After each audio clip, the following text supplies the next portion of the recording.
कैकेयी माँ ने भगवान राम को वनवास क्यों भेजा, वो भी 14 वर्ष। 15 क्यों नहीं, 20 क्यों नहीं, 10 क्यों नहीं, 14। अच्छा ये बताओ, कैकेयी माँ ने राम जी को वनवास भेजकर उन्होंने सही किया कि गलत किया? आप बताइए। कैकेयी माँ का राम जी को वनवास भेजना निर्णय सही था या गलत था? क्या कहेंगे आप? क्या था भैया? आप बताओ मेरी माँ।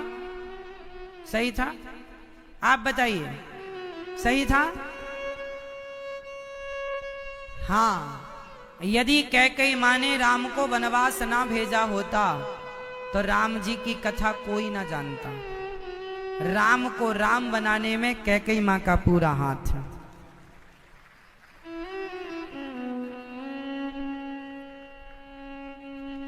कई बार जिन पात्रों को हम गलत मानते हैं वो पात्र ठीक होते हैं। इसे जीवन में भी आप समझकर देखिए। जो आपका अपमान करता है, आप कभी उसके बारे में गलत ना सोच रखें, गलत ना बोलें, क्योंकि वो अपमान करने वाला आपको ये बताना चाहता है कि आपको और बेहतर बनने की जरूरत है। आप सीख लेते नहीं हैं, आपको और बेहतर बनने की जरूरत है, वो ये कहना चाह रहा है। कहने का तरीका गलत है या सही है वो अलग विषय है, पर आपको समझना है। भगवान राम के 14 वर्ष के वनवास में एक समय की बात है कि भगवान राम ने माता कैकेयी के नेत्रों को मूंद कर भगवान राम ने कहा, माँ आज मैं आपसे कुछ मांगना चाहता हूँ। कैकेयी माँ ने कहा, राम मांगो, क्या चाहते हो? भगवान राम ने कहा, माँ जब मेरे पिता मुझे वनवास राजा बनाए तो आप मुझे वनवास भेज देना। कैकेयी माँ बेहोश होकर गिर पड़ी, बेटा मैं तुम्हें वनवास भेज दूंगी तो मेरे प्राण निकल जाएंगे। राम जी ने ही बचपन में ये कह दिया था कि मुझे आप वनवास भेजना। तो कितने दिनों के लिए? राम जी ने कहा कि रावण को मारने जाना है। जिस दिन पिता राजा बनाने की घोषणा करें उसी दिन। कैकेयी माँ ने देखा कि दशरथ जी ने घोषणा कर दी। उस दिन से रावण की उम्र केवल 14 वर्ष बाकी थी, इसलिए कैकेयी माँ ने 14 वर्ष का वनवास दिया। जाओ रावण को मार कर आना। कैकेयी माँ जानती थी, कैकेयी माँ ज्योतिष का ज्ञान रखती थी, रावण की उम्र कितनी थी बकाया वो समझ गई और उन्होंने 14 वर्ष ही वनवास। इसलिए आपको ये पता होना चाहिए कि जिस दिन रावण मरा था उसी दिन राम जी लौटकर अयोध्या जी आ गए थे। मतलब रावण जिस दिन मरा वो राम जी के 14वें वर्ष के आखिरी महीने का आखिरी दिन था।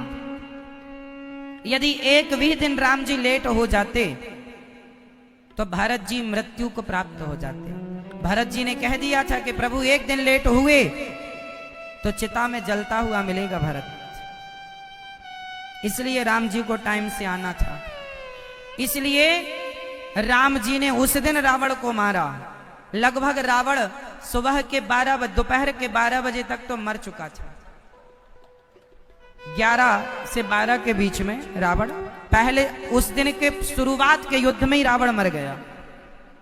रावण मरा, विभीषण का राज्य तिलक हुआ, पुष्पक विमान पर बैठकर राम जी वापस आए और भरत जी से मिले सूर्य अस्त होने के पहले। तो 14 वर्ष का वनवास क्यों था?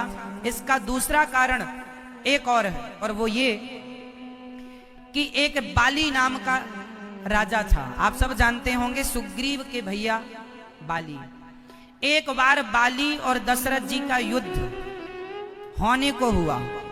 बाली ने कहा या तो युद्ध करो वरना हार स्वीकार कर लो। दशरथ जी समझ गए कि इससे जीतना कठिन है, तो दशरथ जी ने अपनी राज मुकुट उतार कर बाली के कदमों में रख दिया और हार स्वीकार कर ली। और हूबहू वैसा ही मुकुट नकली श्री दशरथ जी ने पहन लिया। ये बात केवल कैकेयी को पता थी, माता कैकेयी, क्योंकि दशरथ जी के साथ उस समय कैकेयी थी। तो जब राम जी को राजा बनाने लगे तो कैकेयी माँ ने ऑब्जेक्शन लिया कि क्या मेरे राम को नकली मुकुट पहनाओगे? असली राज्य तो बाली के पास है, इसलिए नकली मुकुट पहनाना है तो भरत को पहनाओ। राम जाओ पहले बाली को मारकर अपना राज्य पूरा जो बंधन में है उसे मुक्त करो, और अयोध्या का जो असली सिंहासन है, जो असली मुकुट है, वो आप धारण करो। इसलिए बाली को राम जी ने मारा। राम जी 14 वर्ष के लिए वनवास गए। उन दौरान बहुत सारी घटनाएं हुई। एक विशेष घटना पर मैं आपका ध्यान आकर्षित करूंगा, जिसको लेकर बड़ा मतभेद है कुछ लोगों को, मैं उसे आज क्लियर करना चाहता हूं। कुछ लोग कहते हैं कि भगवान राम माता सीता को उन्होंने वनवास भेज दिया गर्भावस्था में। आप बताइए कि राम जी ने माता सीता को गर्भावस्था में वनवास भेज दिया, क्या राम जी ने सही किया या गलत किया?